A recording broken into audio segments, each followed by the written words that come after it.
getting more back into doing these kind of activities and some of the mentoring stuff we used to do earlier on, as I am starting to actually transition out of Xeris and been there for about 6 years, and it's time for me to move on and think of something new to do.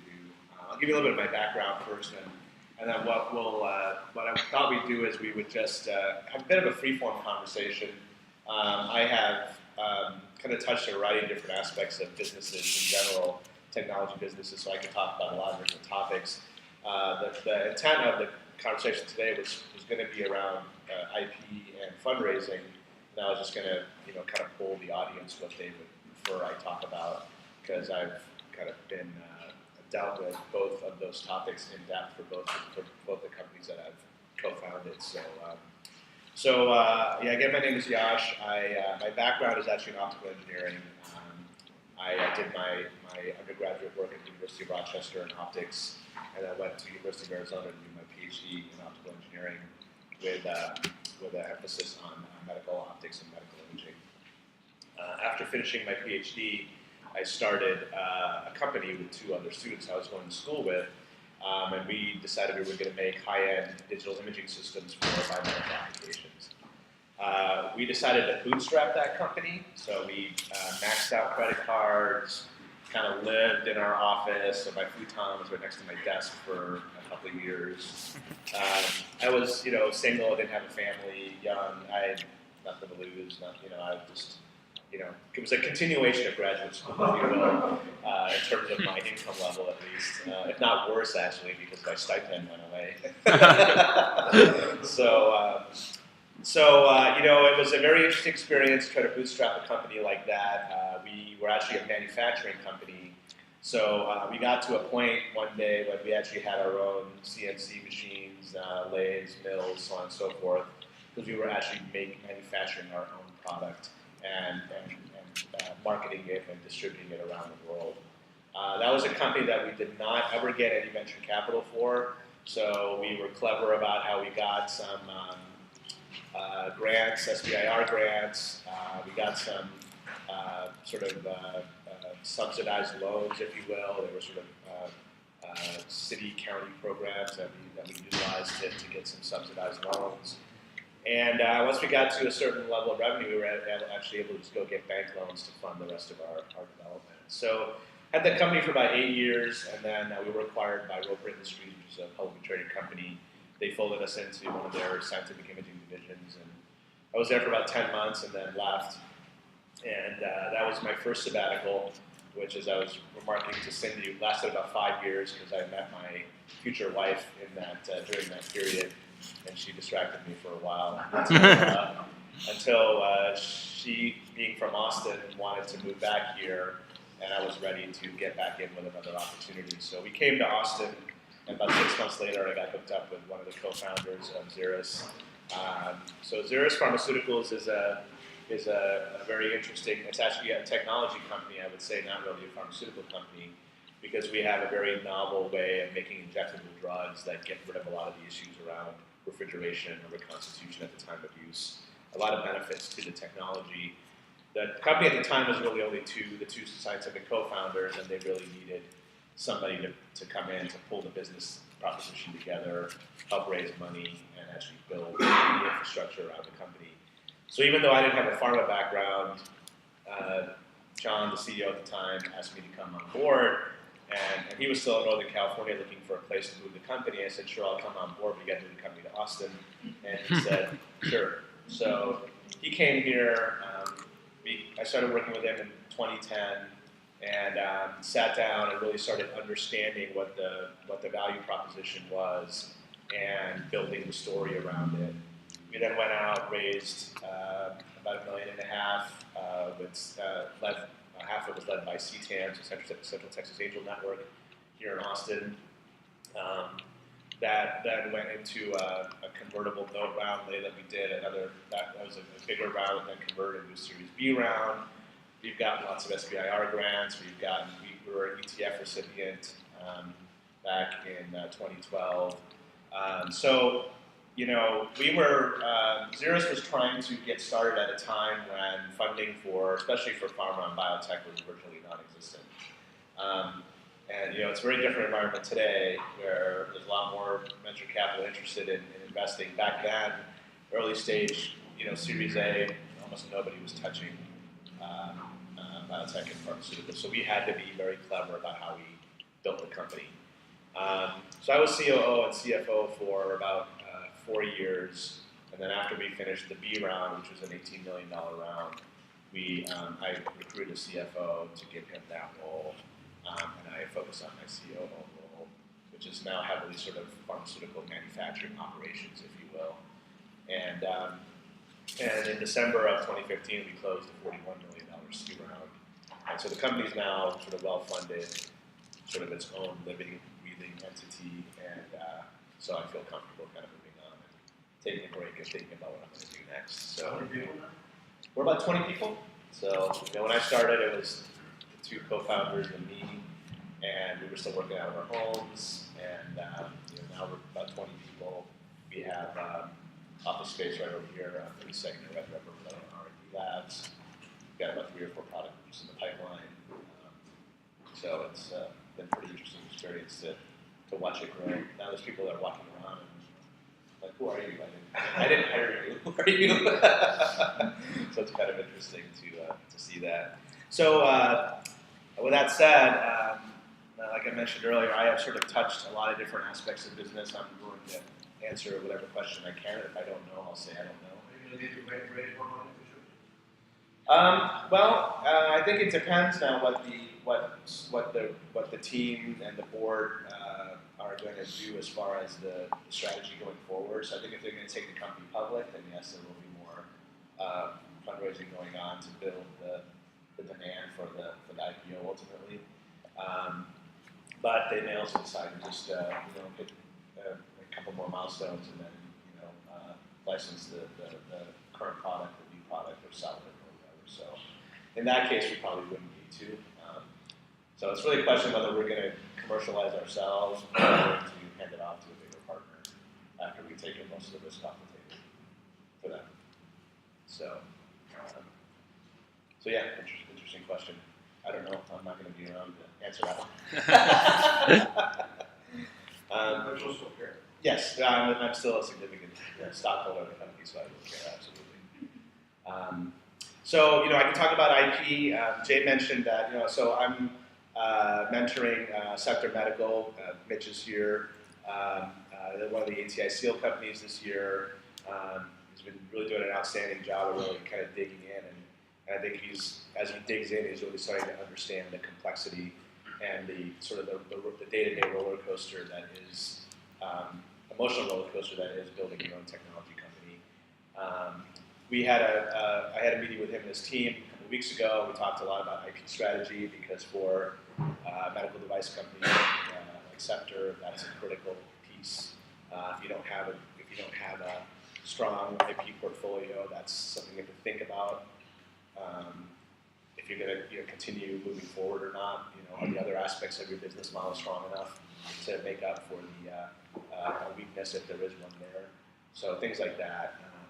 So we talked about that. I can go into a little bit about IP if that's interesting for people, or I can focus on fundraising because I have been through A rounds, convertible note rounds, B rounds, debt financing, you name it. That would be helpful. The fundraising? Okay. So I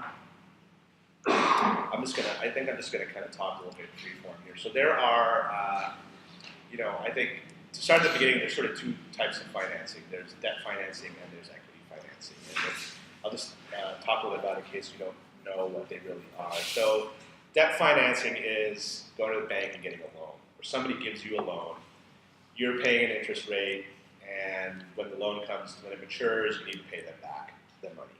Okay? If you don't pay them back their money, they are first in line to take whatever they want, shut you down, take your assets, sell your assets, do whatever they need to do to recover their money. Okay? Equity is selling the stock in your company. So at that point, you're selling people stock in their company. When you get the cash, it's your cash. And when you run out of cash, you don't have to pay them back. But if you don't have any more cash, then you're going to have to close your doors, and then they are again they're in line, but they're second in line if you've also raised debt. Okay, so obviously with early stage companies, debt is something very difficult to get because you don't have any way to service the debt and you don't have any assets to collateralize the debt. Okay, so generally you're doing equity raising. There is a hybrid in between called a convertible note, which is something that people will utilize. And so a convertible note has elements of both. It's like a loan to begin with, and then it converts into equity based on a certain kind of trigger, right? And usually that trigger is the raising of an equity round. So one of the reasons people do this in between type of vehicle is that in the early stages, it's very difficult to come to an agreement on what the valuation of the company is often. So entrepreneurs like to think that what they have is a lot more valuable than what investors like to think you have. And sometimes that gulf is really wide. And so one of the ways you can try to bridge that is to say, okay, well, you give me a loan, and when I convert this, when I get a equity round in the future, then all the money that you gave me will convert into shares, but I'll give you a discount because that's sort of the carrot for investing when I was earlier stage and giving me a chance to get some milestones done that then allowed me to get the equity investment. So in the beginning, the convertible note is structured very much like a loan. It's an interest rate. There's a maturity date. And again, if you don't actually get the conversion done by the maturity date, then it's still like a loan, and you're effectively defaulting on a loan. So the only thing that's nice is that when you convert to equity, you don't have to pay them back the cash. Their cash that they gave you converts into shares, so that's kind of a nice feature of that because you're not generating cash usually. So those are kind of the three structures. If you does anybody have any questions about that? Yeah. So you could also pay out in cash if you choose to, right? You could, but you wouldn't want to do that because if you were going to do that, you would have just done the loan, right? And actually, it's not usually your option to pay out the cash. It's the person who gave you the note. It's their option whether they want to take the cash or they want to convert the shares to equity. So they may, if you're doing really well, they may say, well, I actually want shares in your company. I don't want you to pay me back. So you can. Those are things you can negotiate at the time of the note. But generally, I think the shareholder, if I were giving you a convertible note, I would want that option to decide, not give you the option to decide. How do grants play into this? So grants are what you call non-dilutive funding, right? So dilution refers to the idea that when you sell shares in your company, your percentage ownership goes down, right? So non-dilutive funding is the idea that you can get grant money or money that's not a loan. You're not selling shares in the company. You basically don't have to pay the money back, right? So it's quote unquote free money, but we'll talk about how free it actually is. And that's a great way to fund, especially early stage companies that are still high risk in the technology space. So a perfect example of a grant program is the SBIR program, the Small Business Innovation Research Grant Program that the federal government has. Every federal agency that has a R&D budget is required to set aside a certain portion of their budget for funding SBIR grants. We did a panel discussion on SBIR grants a little while back. So SBIR grants have become very popular, as have other foundation grants. So for example, Cystic Fibrosis Foundation has gotten more involved with actually funding programs, but also requesting some kind of return on that. So they've been kind of now hybridizing the grant equity model, if you will. So these kinds of hybridizations are coming in. We received grants from the Helmsley Trust, and in their scenario, we had to they get some very, very small royalty on sales if we commercialize the product, right? Things like that. So those kind of things are happening, but for the most part, this is money that you don't have to pay back and you don't have to convert into shares. So you're maintaining your ownership. And if for some reason, things just kind of wash out and it didn't work or you ran out of cash, you don't owe them anything back. So you can keep going as long as you can get more money, right? So SBIR grants are an excellent vehicle for funding your company early on, especially when you're doing technology work. They are very challenging to get because, especially as venture capital firms kind of went away from early stage funding, everybody was flocking to the SBIR program. So it's kind of like trying to get into medical school, right? Every 3,000, 4,000 applications, you're only taking 30 people. You have a lot of people trying to get SBIR grants, and it's not as simple as just writing a good grant and thinking you're going to get funded, right? So, Mitch, go ahead. How do you think you stand out as a grant application? Yeah, so the way you have to stand, there's a number of ways to stand out. One of the key ones is understanding how the NIH process works. The SBIR, or whichever agency, whether it's NIH or DoD or DOE or NSF, they all have SBIR programs. Understanding how their process works, talking to their program managers to understand what are their priorities. So each agency has priorities that they have selected for their agency. So in the case of NIDDK, which is Diabetes NIH Institute for Diabetes, they have specific priorities within NIH that they want to accelerate or focus on. And so it's good if what you're doing aligns with their priorities. So the best way to find that out is to talk to an SBIR program manager there to see if that alignment exists, right? The next thing to do is to get a person to collaborate with you on the grant that the people at NIH know very well and is very well respected. So that's one of the tools we have used very effectively. We have used in the diabetes space, we have collaborated with diabetes clinicians who are sort of award-winning, top of their class, that when their name is said, everybody knows who they're talking, who's being spoken about, and if they're vouching for your effort, that means a big deal within the group that's going to be reviewing it. So those are some of the key, and then of course you have to write a technically strong grant. So writing things that are backed up by data and good scientific rationale, not a lot of conjecturing around what might happen, what could happen, and so on and so forth. Building a strong case for it. Yeah, and if you're interested in more, we have notes compiled from the SBIR panel that Yash referred to. It's on Slack. If you want to read more on the notes about that, it's up there. Any other questions? Yeah. Sure. So, coming from the business side and working with founders that are more highly technical, how do you balance, or did you run into any issues balancing the furthering of the science versus the commercialization of revenue? Yeah, I mean that's a really good question. I think I felt like one of my strengths always has been the ability to translate between the two worlds. I come from an engineering background, engineering discipline, but I've operated on the business side for a while. I kind of can do that translation. But you're right, there's often a disconnect there where the science people want the money to advance the science.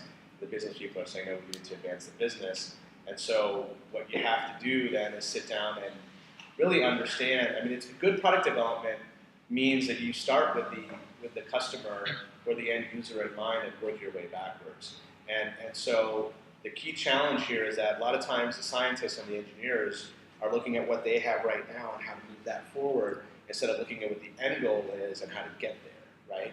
So that's a good way as a business person is to keep refocusing the conversation on, hey, what is it that we need to do for our customer? What price are they willing to pay? That means we need to make it for this much. And so you as the R&D team or the product development team need to figure out a way to make this product that's going to cost this much when you make it at this scale, right? And you just have to keep refocusing that conversation because the bottom line is that if you can't make it for less than you can sell it, you don't have a business. And a lot of times the scientists and the engineers kind of forget that. So I can go a little bit more. So for a lot of you who may be early stage, let's talk a little about the convertible note. Okay, the convertible note, again, like I said, is a loan, right? So I'll give you an example. So with Xeris, after we did our A round, and we were doing some product development work, we realized that we needed to have, there were a few more things that we needed to do that weren't anticipated. And so the question though was, if we went out and did another equity round at that point in time, we were not going to get the kind of valuation that we wanted, and so we were going to end up, giving away a big chunk of the company in order to get that money. So what we decided to do was to do a convertible note round after the A round, and so we got approval from our board to do X $1 million convertible note round, and so we went out to investors and pitched it, and so the two big pieces or three big pieces are, what's the interest rate, right? And the next big piece is you're going to offer a discount to these people. And what that means is that at some point you're going to need to do an equity round. So say that, so when we did an A round, had a convertible note, so the next round is going to be B. At the B round, say we're going to sell shares for $2 a share, right? And we have told these convertible note people they're going to get a 20% discount. Okay, what that means is that they're going to get shares at anyone? $1.60. $1.60, right? So if they had given you $10,000, and let's forget about the interest that's accrued over, right? Then instead of getting 5,000 shares, because they're getting at $2 a share, they're going to get more. They're going to get a little over 6,000 shares because of the discount that they get. That's their reward for giving you a loan, right?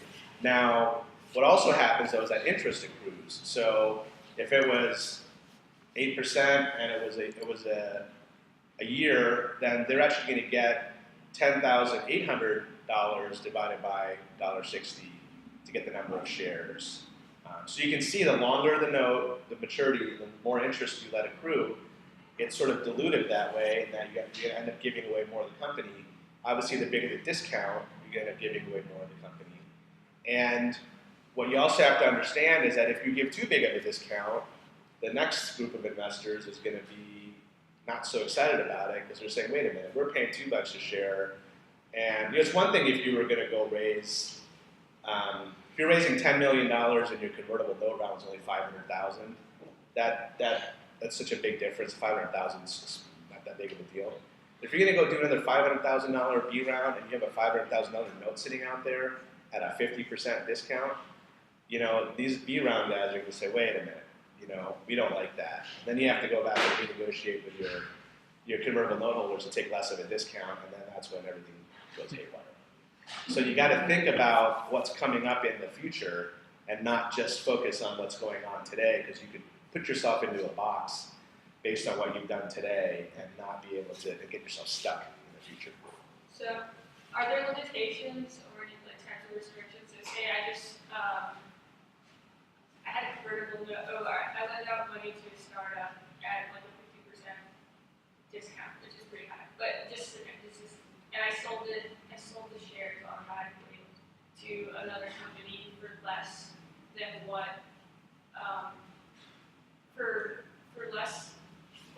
is selling at a public. Right, so that's a really good question. Yeah, so a couple things. One is that when you do the convertible note, you don't actually have the shares yet.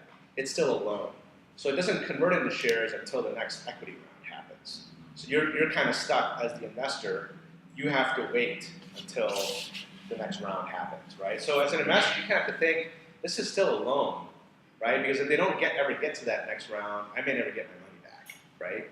So, and then the other thing is that generally in these types of, whether it's convertible notes or A rounds or B rounds, you are usually locked up and you cannot sell your shares, okay? You have to hold the shares generally until the company is sold or until there's an IPO, right? And even then you have to wait 6 months for you to sell your shares. So that's the other thing you have to know as an investor. If you're putting money in, once it's in, it's kind of in, and you got to be ready to hold it for the long term. And then, of course, long term will depend on what the nature of the business is. So, a software business long term is very different than pharma biotech business. You know, it could be 3 years versus 10 years. So. And once it matures, you're free to sell it at any rate you want, even if it's below what the company is offering. No, once it matures, if you haven't paid it back, then all those investors now effectively own your company. No, I mean, sorry, from the investor's point of view, once the shares that you, you invested in, you, gave out a convertible note, your shares converted, now you own them, and you bought them at a discount, so Right. they're actually the same value as the shares that are being offered by the company, just at a, you got them at a lower rate. Did you still sell them at Generally not. No. But it's not a public market. It's private, and they want all the shareholders want everybody to be in it together for the long haul. So you don't end up with everything falling apart because some people try to sell their shares. And wait, I want to sell my shares, and Yeah, it's called the right of first refusal. So. thanks. Is the conversion on the note, is that typically forced by the equity round, or is it at the option of the investor? Can they elect to not convert? In most scenarios? No, generally it is forced by the equity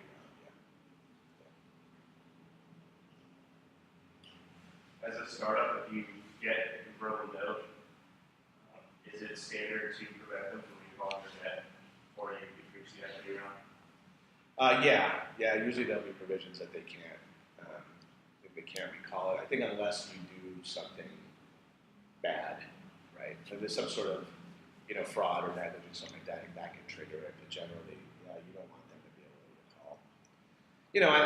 You also have to remember that it's not in their interest. I mean, so say you get $1 million note or $5,000 note, and you're spending money, right? And then, trying to recall a note from a company that doesn't have any money, it's like trying to get blood from a stone. What's the point?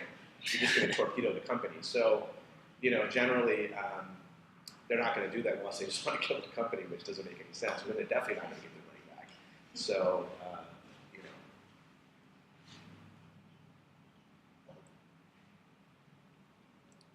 So let's move on to equity instruments, okay? So once you get to equity, things start to get a lot more complicated.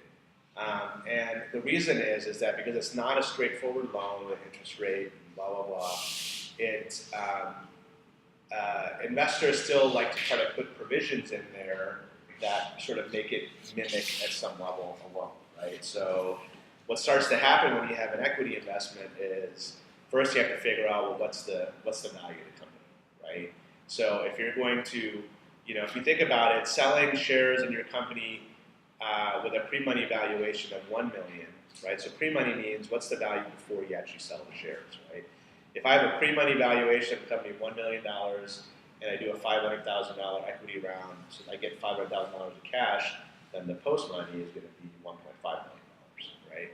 So, so the difference between a $1 million pre-money and a $2 million pre-money is a huge difference, right? Think about the amount of ownership you're giving away, right? It's a big, big difference. So,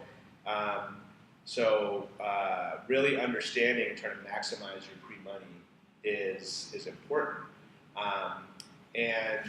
So that's one of the aspects. The next thing that'll come in is they want generally to put in some sort of requirement that they can get dividends, right? Now, company can't pay dividends if they don't have any cash, but they can certainly accrue dividends, right? So it's something that people kind of forget sometimes is that, dividends can accrue if they are, so there's a phrase in there, let's say cumulative. The dividends are cumulative, they can kind of, build up over time, right? That is a mechanism that venture capitalists will use that can have significant effects on your dilution because if the dividends are accruing for 1 year, it's probably fine. But if you had a hiccup and now you are still going for another 5 years, now you can start to see how if it's an 8%, say it's 8%, and then 8%, and then 8%, and then 8%. So it's a mechanism that can really start to destroy your ownership.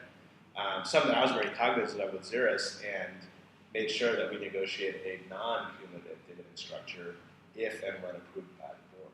So, the board has to first say that we're going to start doing these dividends, and even if they do, it's not going to accumulate. It's just going to be, well, we do it for that year or we don't. And if you don't do it, then it resets, right? Way to preserve ownership. There's a lot of other provisions that I won't get into right now. That's probably a class all in itself in terms of. So one of the big ones also is liquidation preferences. So what that means is that this is again sort of a debt style term working its way into equity, and what that generally means is that the investors get their money back before you get to divide the spoils of whatever result or success you may have had as a company. So an example is if you got $1 million investment from people and they had a 1x liquidation preference, right? And so what I'm going to explain is what they call a fully participating liquidation preference. Then say you sell the company down the line for $5 million, right? They're going to get their $1 million back first, and then you will split the balance of the $4 million based on what everybody's ownership is, right? So effectively that means they actually have more ownership than you think, right? So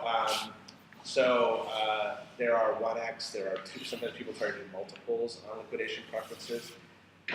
One of the ways to avoid that is to do what's called a non-participating liquidation preference. So in that situation, if you sell the company for $5 million, these people that put in $1 million, they get to choose whether they get their $1 million back or you split the full $5 million amongst people in terms of their ownership, right? So that's that's a more preferable way for you as the entrepreneur because where these liquidation preferences start to become really problematic is when you have raised large amounts of capital. So at Xeris, we have raised probably $60 million in private capital, right? So if you look, and so think about if you were to sell the company, say for $120 million, and we had a 1x fully participating, well, out of that $120 million, 60 would first go back to the investors, and then the balance of the 60 would be shared amongst all the investors. So that's a huge hit to all the common stockholders because that first 60 went, right?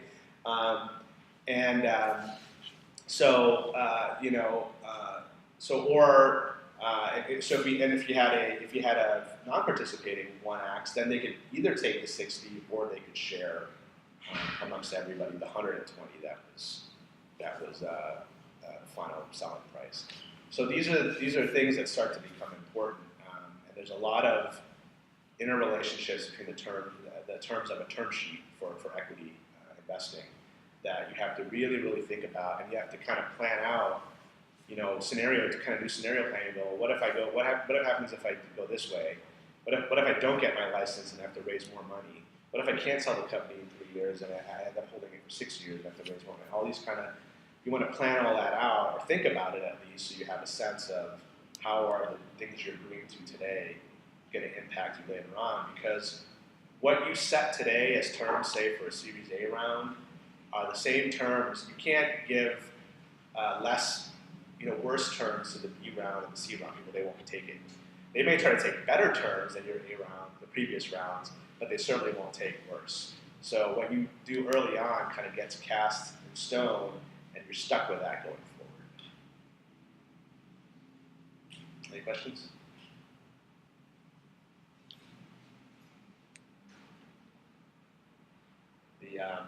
The equity raising is a daunting experience, very humbling experience too. Because you think you know what you're doing, and you think whatever you got is so great, and then everybody says no, it isn't. I said, "You sure you want to do that? Why would you do that? That's crazy." Yes. There's back to Sabharwal and mentors. One of the questions I get asked a lot when I mentor entrepreneurs is how important is it to maintain majority ownership position? So if we were to take a look at the preference scenario, would you take that plus the 65% ownership as the founder, or would you get rid of the limited preference and go with That's a very good question. What's the trade-off? Yeah, no, that's a very good question. And actually, you can, I actually did these calculations. You can actually calculate how the liquidation preference affects the actual ownership, right?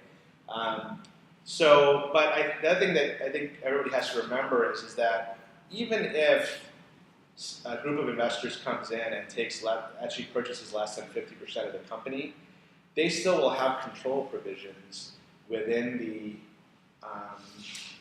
terms of the offering that usually give them either control or allow them to block via their board representation, right? So one of the ways that will happen is they'll say, okay, well, you know what, we're putting this money in. We want a 5-person board. We want 2 seats of the board, and nothing can happen unless it's unanimous consent or at least 4 of the 5 board members approve it, right? So that way they can block because they've got 2 people, right? And one may vote for it, and if one votes against it, it's not going anywhere, right? And this is usually for any kind of major event that's going to happen, whether it's any additional offering, any sale of the company, any major license agreement, anything that's going to be a major event for the company, the investors will control it through their board control. So that's kind of one of the ways they get around the issues of actual percentage ownership. We had a company at ATI a few years ago. So the founders put in $200,000. They got a VC to put in $1.5 to $2 million. About a year later, they got an offer for $28 million to buy the company. The VC walked in. All the founders and employees wanted to take it. They were all multimillionaires by lots. The VC said no. They want more money. It happens more. Yeah. What happened at the next book? Yes. What was the question? Are they still around? Oh, okay. How long is your Series A last? That's also another very good question. So generally, anything under $1 million starts to take a while, right, to close a full round. You're probably talking about anywhere from 6 to 12 months to get a $1 million round closed. More like 9 to 12 months. A lot of it also depends, though, on so there's a seasonality to investing too that you have to understand. So we unfortunately kind of got stuck into this cycle of every time we were starting to raise money, it was around March, April, which is not a good time because by the time you get everything pulled together, you get people to approve the round, the existing investors, now you're heading into May and June. And guess what? All the rich people in the summertime don't want to think about investing. They're in Montana, they're in Colorado, they're in Europe. They're wherever they are, having a good time, and they're not going to do anything until October, generally, right? So that is a window you don't want to hit, right? So the best time to start preparing for your round is October, November. Get everything ready, approved in December, and then hit it in January when everybody comes back from vacation and the holidays, and they're ready to, do what's next. At that point, you've got a 3 to 4 month, 5 month window to get everything done, pitched, done, closed, because then you're in the summer again.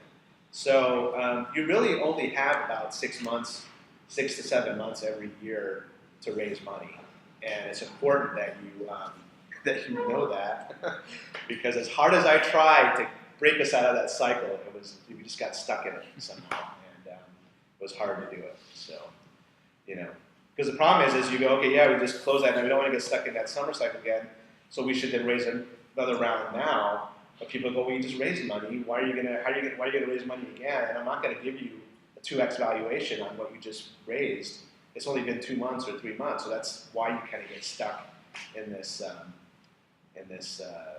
situation. You know, there's a lot of balancing that goes on when you're doing equity investing because you don't want to take too little money, you don't want to take too much money. You need to balance it out with your milestones and raising money when you actually have generated value by completing certain milestones, things like that. So there's a lot of kind of strategic planning involved. Yes. So regarding the time to close or any other factors regarding closing around, do you think it's dependent upon the industry vertical you're in, or now of course you're raising larger amounts of money around on average? Do you have any sense on that? Oh, absolutely. It is absolutely depends on the vertical that you're in. So in the pharma biotech vertical, you are having people that are going to do deep dives on your IP, which is not the case on the software side. You have people that are going to do deep dives on the science behind it, which is not the case on the software side. And they are going to do some work on the market validation, but generally, you're talking about, something either is kind of compelling or it isn't, and you can have key opinion leaders speak to it, as opposed to, in other groups we have to kind of get out there and do larger populations of surveying to get a sense of how things are going to play in the market. So it absolutely does. But on the flip side, you have a lot more protection in say the pharma biotech space because you have IP. If you get your product approved, you usually have a certain number of years of exclusivity where nobody can do what you're doing. So there are built-in, sort of safeguards and markets and things on that side that you then don't have on the software side because anybody can come in and try to compete with what you're doing on that side. So it definitely does, and you need to understand what that is, what your vertical is, as you invest, as you pitch. The other thing that we were very good at in terms of helping us raise money is having our stuff in order when we went to investors. So, one of the things that I did when I first came into Xeris was I cleaned up a lot of the legal stuff. I restructured the cap table. I did a lot of things that when we actually then went out to investors, it was a very clean story, and people weren't looking at it going, "Why is this such a mess?" So a lot of times people who go out to raise money don't understand that you can't have a confusing cap table, and you can't have a situation where there's a lot of gaps in your legal documents. You shouldn't have employees hired that have not assigned their rights to the company for whatever they develop while in your employ. Things like that, things that can kind of make IP issues and other things very confusing going forward and provide a risk where an employee can come back and say, well, that was my idea, and I never assigned it to the company, so I should get something for it. Those are kind of things that you don't want to happen later on, and investors, especially sophisticated investors, will catch all of that stuff. So having good counsel to help you pull all that together before you go out is well worth it, and I would highly recommend that you do that. Bart? You kind of glossed over cleaning up the cap table. Yeah. That should not a fun process. Yes. What does that actually mean? Well, okay, so I'll give you an example of Xeris. So when I came on board, there were actually 3 founders of Xeris. But one of the founders, and Xeris had started in 2005, and I came on in 2010. So what were they doing for 5 years? Well, the 3 founders all kind of had day jobs, and they had created Xeris as sort of an entity just to hold some IP that they were buying back at pennies on the dollar that one of the other founders had generated. Well, because it was a different company. So they did that, and they just kind of held it for a couple of years. And one of the guys decided, okay, he was going to take a severance package and kind of be CEO for this company. That was 2007, 2008, when everything crashed, and you couldn't raise any money at all from anything. So he just kind of kept it going with his own personal funds, kind of limping along until they won an SBIR grant. So anyway, in that whole interim, one of the guys who had sort of initially been a founder just wasn't active in the company anymore. but he owned 33% of the company, right? So when I came on board and I said, well, look, first of all, you have issued, they had issued like 5 million shares to each, or something like that, 5 million or 5 million shares to each person. And you go, what does it matter? It's all percentages anyway. Well, no, it does matter because if you want to issue more shares, say you want to bring somebody else in who wants to become a 25% owner, you got to issue another 5 million shares. So now you get 20 million shares. Well, you don't want a huge share base because that causes problems for you later on, which we won't get into now. So anyway, they had this issue. They had a founder who wasn't active anymore, and one of my requirements for coming on board was I wanted a significant stake in the company because there wasn't going to be any salary for me to begin with. So I was putting a lot of risk on the line. So what we had to do was we had to, one of the founders had to talk to the other founder and say, look, we're going to do a reverse split of the company. So this is where, if there's 1 million shares outstanding and you do a 10-to-1 reverse split, everybody gets 1/10 of the shares that they had. All the percentages of ownership stay the same, but the number of shares that everybody owns goes down. Then you reauthorize a pool of shares, and then you can start distributing more shares out to people again. That's kind of how you restructure it. So I said, look, you have to tell this other person that he hasn't been active for 3 years in the company. He can't retain 33% ownership of the company, especially if he's not going to do anything going forward, right?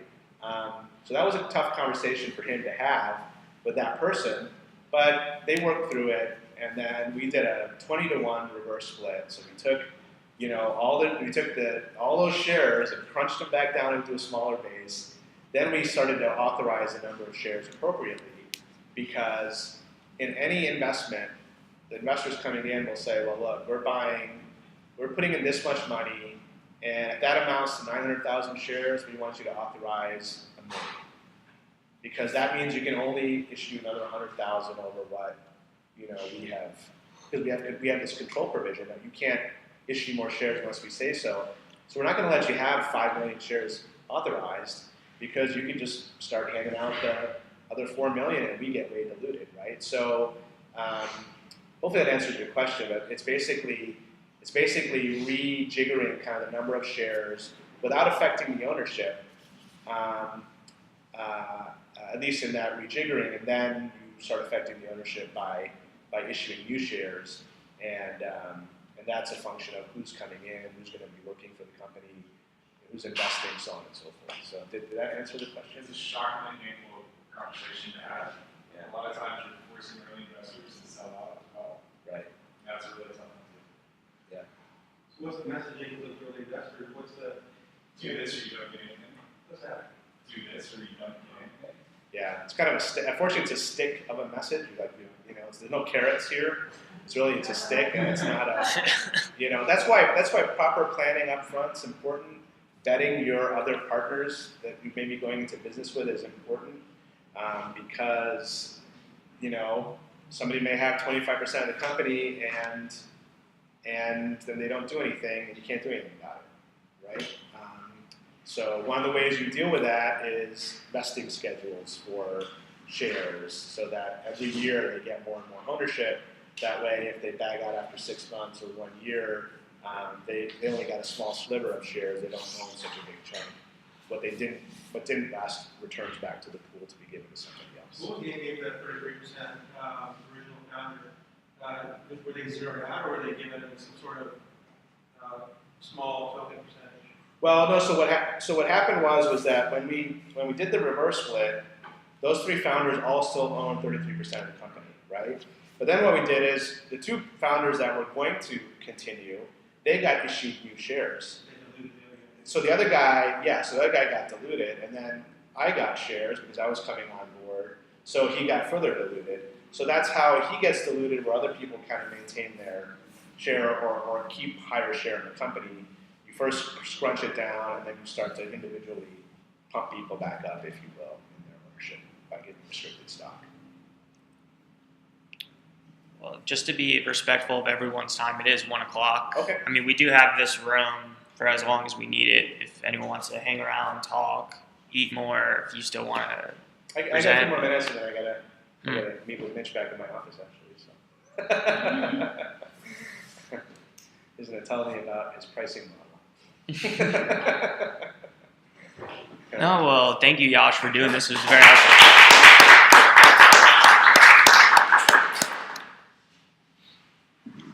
Good thing.